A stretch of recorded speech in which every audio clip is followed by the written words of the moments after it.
Andrew's working on some very big crypto projects. Andrew's going to make... The real world token? Yeah, or more than yeah. that? The real world is going to be a fractional ownership of the real world platform itself. Great idea. The real world platform is super profitable, and it gives the students who have made money a way to invest money back into the project that made them rich and make a residual income at the same time. So it's essentially going public without going public. But that's all being worked on. As a security token. As a security token. But that's being worked on, and when it's launched, it's going to be absolutely watertight. There's going to be no way of it getting hacked, scammed. The SEC aren't going to come after us. It's all going to be 100% watertight by the time we go public. Should be a lot easier now with the new SEC chief. Yeah, probably Q1 2025 is when that's coming out. So if you're watching this, before this, don't buy any token called the Real World. It's made by some Indian guy. Don't, they're all scams, the ones that they're trying to make now. Because if I say anything online, people make a ticker and try and say that it's legit. But yeah, Q1 2025, that's coming out. That's our main focus. And as I said at the beginning of this, I'm a singularly focused person. I don't know how Elon does what Elon does. He's the most impressive man in the world because he's got all these various things going on. The real world token is the next big thing. Maintain my student number and make sure my university is healthy. Win my legal case. That's what I'm doing right now. And I don't really have the mental space for something else. Which again, I'm going to say this one more time. Elon's a monster. God knows. He's in the top 20 Diablo 6 players in the world at the same time as doing all the stuff he does. You know who Elon is? Elon is... I got very upset when the Democratic politicians in charge were criticizing him. Because I feel like in history, I don't believe in reincarnation. I'm not a Buddhist. But people are reincarnated in history. You could say that Charlemagne and Napoleon were very similar characters, and it's just certain personality types do certain things at certain times in history. Look this up. You probably know this already. Sorry, I don't want to insult your intelligence. There was a man called Archimedes of Syracuse. Now, Syracuse is modern-day Sicily. It was an enemy of the Roman Empire. And Archimedes of Syracuse was such a revolutionary genius in his time. He was the best engineer of his time. He constructed machines that could reach over the walls of Syracuse and pick up Roman warships and sink them. He invented a refracting mirror that could set ships on fire from a distance from on top of the walls of Syracuse. He was a revolutionary thinker, an engineer, and when the Romans actually conquered Syracuse, they gave specific orders to the soldiers, do not kill this man. This man is too important and too smart. If you find Archimedes, do not kill him. And he was actually stabbed by a soldier, and they crucified the soldier as punishment. But he was such a genius, he was respected by, one, his own country, and two, all of the country's enemies. That's how revolutionary this man was. And I feel like when I saw the Democrats attacking Elon, I'm like, Elon is the Archimedes of Syracuse of our lifetime. He's the Archimedes that we have right now.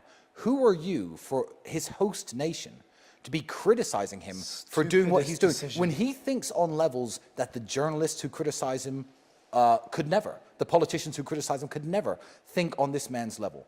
And I feel like, in fact, it was Archimedes who said, he discovered the laws of leverage. And he once said, give me a lever and a good place to stand, and I shall move the world. Yeah. I feel like Elon's lever is now his political power, and his good place to stand is his free speech platform, and he is going to move the world. We're about to see the world move. That man is truly exceptional. And the advisors on the Democratic side decided to alienate him. Yeah, a bunch of bums. Please help me make sense of this. this. A bunch of bums who could not do what he does in a million years. And these journalists who are living paycheck to paycheck in their rented apartment, who've never built or done anything in their lives, are writing hit pieces on him. I'm like, the nerve of these people is truly bewildering. I don't get it. He's the single most impressive human being walking the face of the earth right now. So can't disagree. Long story short, I don't think anyone could disagree. I'm concentrating on my few things. I'm not Elon. We can't be Elons. I don't know how the fuck he does it either. But then explain to me, as kind of give you context. So I've been in the crypto world since 2017. Yeah. My biggest company is in the crypto world, over 110 employees. Yeah. Meme coins is a small department that we mainly do the VC-backed projects, incubation and all that. So very deep in the space. What I don't understand, and I've even, I gave a call to the team members that are in the meme coin world on my side to ask them about what you guys are doing to make sure I've got the context before the interviews. You tried to understand why Andrew did Daddy. No, why he's still doing Daddy. It made sense at the beginning. It got a lot of attention. It pumped it. I'm not. You guys said you didn't make money. I don't want to doubt you guys. It doesn't make sense not to make money off it. It's very nice to transparently make money off it. But if you have enough money, but so we maybe it makes sense. transparently make a lot of money already. A lot. Exactly, of money. exactly. You have enough money. Like, so why keep promoting it when you're at a level you could do a lot more? It's not about promoting it. It's about, you know, when I was a kid, I used to build sandcastles. And I remember being in Bournemouth once with my mum's sister, and I built this sandcastle. And my sister's sandcastle collapsed before mine. And I was laughing at her, ha ha ha, mine's still here.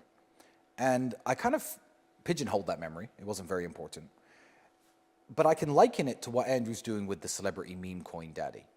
Because everyone, people who I like, 50 Cent, Jason Derulo, but everyone jumped on this Solana meme coin celebrity thing, and every single project failed. The moment daddy fails, because our haters are not going to come after all the celebrities who rug pulled their fans, all the celebrities who scam their fans. The haters will never talk about them. They're waiting for daddy to go to zero. And you're so number they one can now. they can say, Andrew and Tristan Tate rug pulled their fans. We've burnt our supply. I couldn't make it go to zero if I wanted to. It's my sandcastle still here. That's what it is. And when the market cap reaches a new all-time high, when it reaches a 200, 300, 400 million market cap, 1 billion market cap, it's, hey, look, my sandcastle is still here. I have not made money from the meme coin, but what I have done is I've secured faith in my brand and my word, because I have burnt my supply. It's now at an all-time high. Everyone who believed in it and invested in it has made money. It's now 2 years later. Look, it's still around doing its own thing. Now when I say my school's good, or this brand of perfume or tequila that I've launched is fantastic, people will be like, okay, I believe him because his word is true. And he was right about daddy, and his sandcastle was still there after all of the other ones were washed away by the ocean.